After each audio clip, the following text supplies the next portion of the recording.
Créé en 1975 à l'initiative des chefs d'État et de gouvernement de l'Organisation commune africaine malgache, le Centre africain de management et de perfectionnement des cadres (CAMPC) s'est engagé à réformer sa gouvernance et à améliorer significativement ses prestations académiques, pédagogiques et techniques.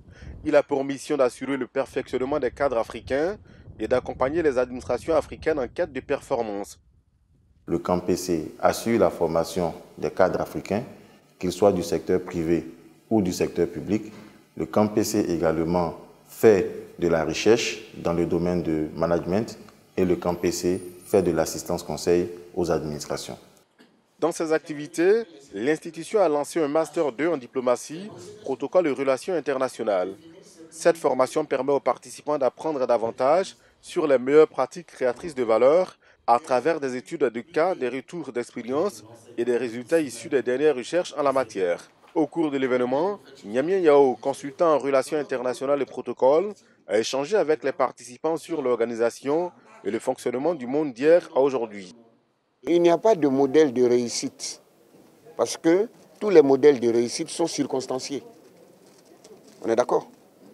Puisque nous avons dit qu'on se met en alliance avec les autres en établissant des rapports avec eux. Et dans une alliance, tout le monde n'est pas gagnant. Non. Dans une alliance, à un moment donné, il y a un gagnant et un perdant. Maintenant, les tendances peuvent s'inverser.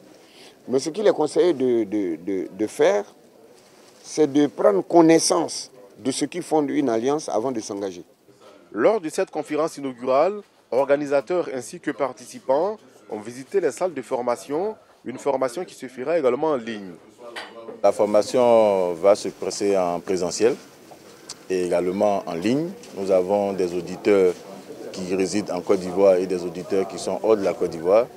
Donc il faut tenir compte de tous ces éléments avant de faire la programmation. Donc il y aura un groupe qui va faire les cours en présentiel avec les professeurs et un groupe qui va faire les cours soit par téléenseignement, soit sur la plateforme e-learning du CAMPC. Les participants se disent heureux de cette formation des cadres africains. Pour eux, cela renforce la diplomatie africaine qui peut être un moteur de développement en Afrique.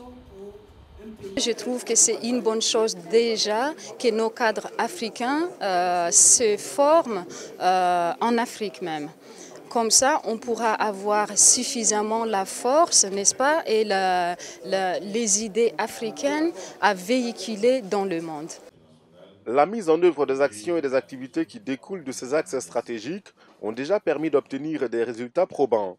La plupart des diplômes délivrés par le CAMPC avaient été homologués par le CAMES, chose qui leur a conféré une reconnaissance internationale. Mais bien que reconnus, ces diplômes ne cadraient plus dans leur dénomination avec le dispositif actuel de l'enseignement supérieur qui a migré depuis quelques années vers le système LMD. Il était donc important que le CAMPC s'inscrive dans cette nouvelle donne afin de rendre ces diplômes encore plus compétitifs sur le marché de l'emploi.